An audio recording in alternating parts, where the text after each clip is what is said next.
Bismillah, asalaamu calaykum waraxmah. Een Muuqaalkan waxaan kusoo qaadanaynaa barnaamijka Anki oo ah barnaamij aan taxanihiisa soo gudbin doono haddii la yiraahdo. Muuqaalkanna waa muuqaal hordhac rasmi ah oo ku saabsan barnaamijka Anki. Waa maxay Anki haddii la yiraahdo? Hal jumlad laguma soo koobi karo ama hal macne kuma soo koobi karno inaan su'aashaas ka jawaabno. Jawaabta ugu dhow ee aan siin karno qeexitaanka su'aashaas ee ah waa maxay Anki? Anki waa barnaamij waxbarasho, waa barnaamij ardayga loogu talagalay inuu ku daraaseeyo ama inuu ku barto tacliintiisa. Waa barnaamij ardayga u saacidaya inuu kor u qaado dhibcaha imtixaankiisa haddiiba uusan 100% gaarsiinin. Waa barnaamij u saacidaya inuu yeesho long term memory ama xusuus ay adag tahay inay guurto. Waa barnaamij ardayga u saacidaya in uu ka baajiyo ku celcelinta badan ee maalin kasta lagu celcelinayo akhriska, yacni hal cashar inuu maalin kasta ku soo celceliyo oo sidaas waqtiga uga lumo ayuu ka baajinayaa. Kama dhigna in laga soo horjeedo ku celcelinta ama wax akhrinta, waxay ka dhigan tahay si xaragaysan oo xarago ay ku jirto in wax loo akhriyo, xogtana maskaxda loo geliyo ayuu ka shaqeynayaa. Sidaasay ka dhigan tahay. Faa'iidooyinka uu barnaamijkani leeyahay haddii aan meel gaaban ka tuso: imtixaan kadib, duruustii la soo qaadan jiray ee farankuhaynta mudnaa ee waqtiga iyo tamarta iyo kharashkaba lagu soo bixiyay, waxaa dhacda in la iska ilaawo waqti muddo badan kadib markay ka soo wareegato waa la ilaawayaa sababtoo ah waa lagu noqon waayay. Bini'aadamku waa insaan, nisyaan baan nahay. Waa astaan dabcan Ilaahay noogu abuuray. Kama soo horjeedno oo ma naqdinayno. Waa abuur Ilaahay, laakiinse haddana in loo dadaalay ku fiican tahay.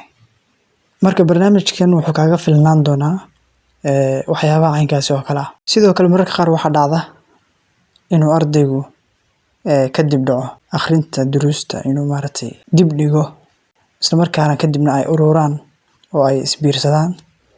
Hadhow markii imtixaanka loo dhawaadana dhafar badan iyo inuu isdhibo, isku shideeyo ayuu bilaabayaa. Barnaamijkan marka haddii sidii loogu talagalay loo isticmaalo, waxyaabahaas oo idil wuu kaaga filnaan karaa.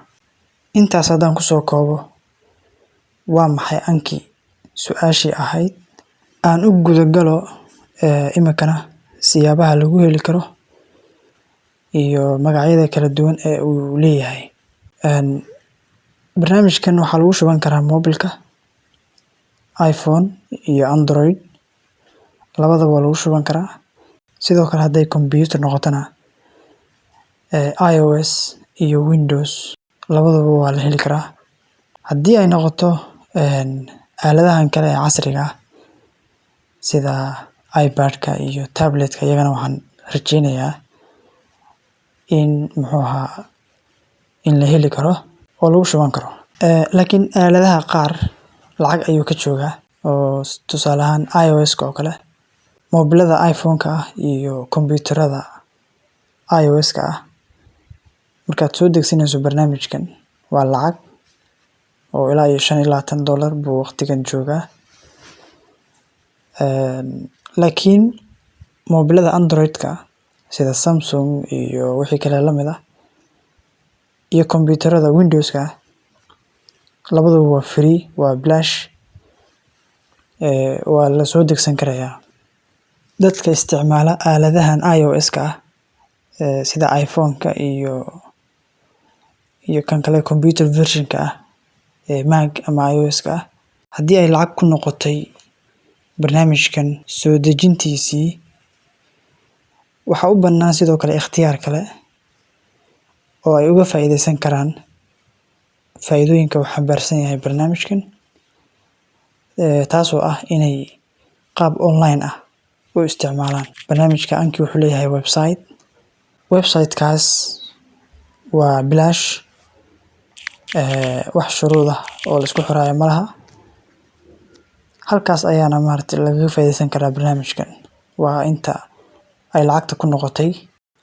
Haddiise aad diyaar u tahay oo aad dooneyso inaad barnaamijkaas siday doontaba ha noqotee aad la baxdo, dabcan waad la macaamuli karaysaa company-ga oo halkaas aad kala soo degi kartaa.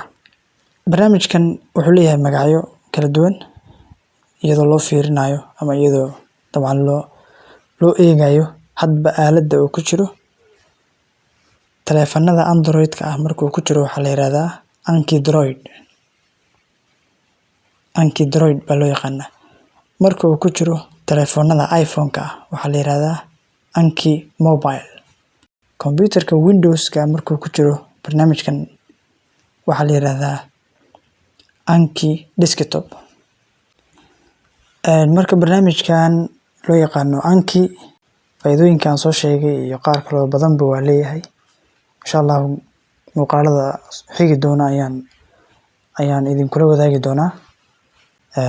Barnaamijkan isaga ah ujeedooyinkii ugu horreeyay ee loo soo saaray ama loo soo hindisay waxay ahayd in lagu barto luqadaha lagu barto sida English-ka, Japanese-ka, Chinese-ka, waxyaabo noocaas in lagu barto. Laakiin imika wuu ka baaxad weyn yahay.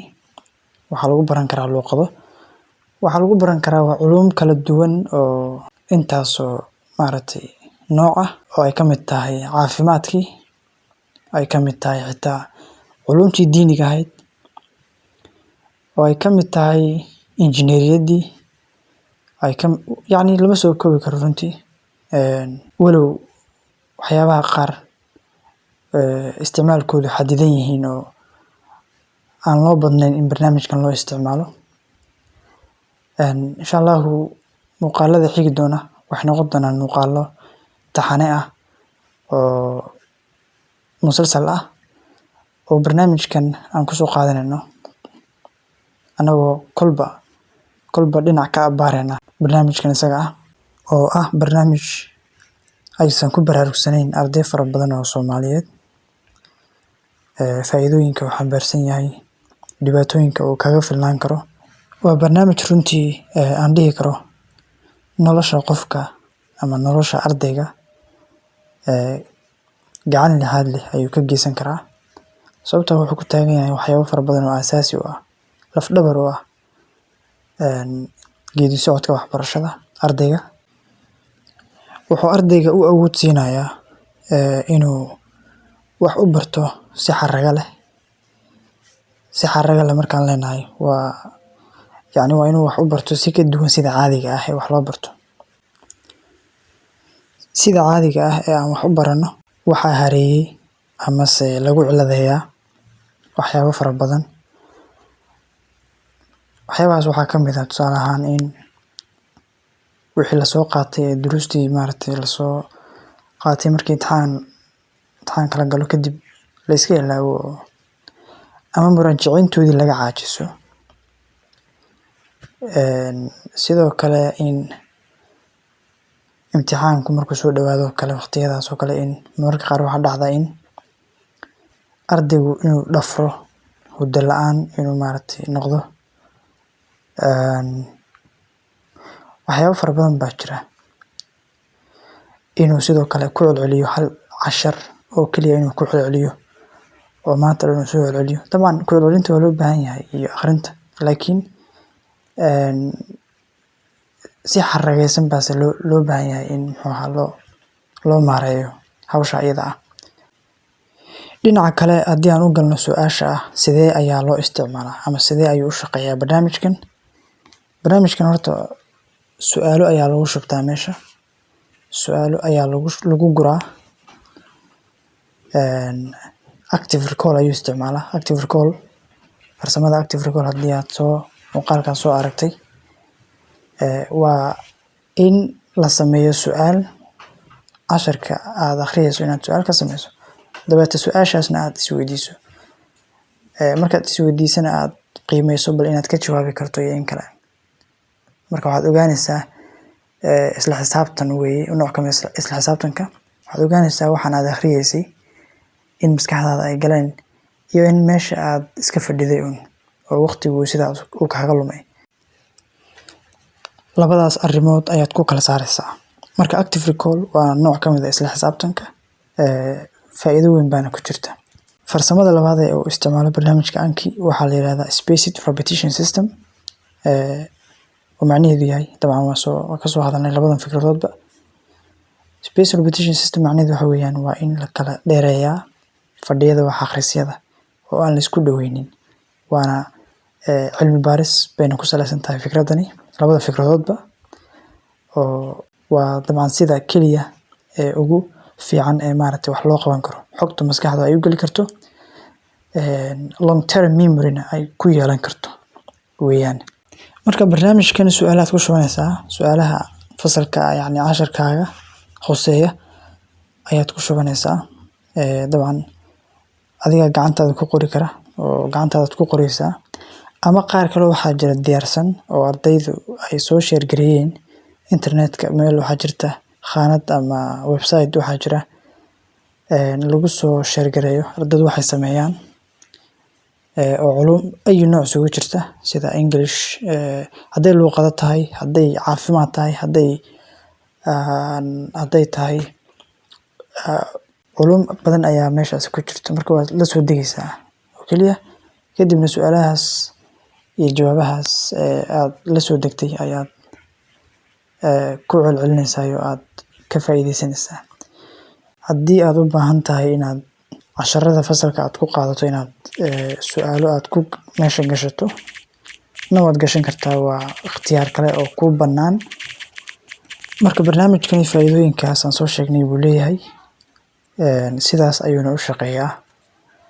Muuqaalada xiga ayaan insha Allah ku faaqidi doonaa si buuxda haddii Ilaahay raado insha Allah. Assalaamu calaykum waraxmatullahi.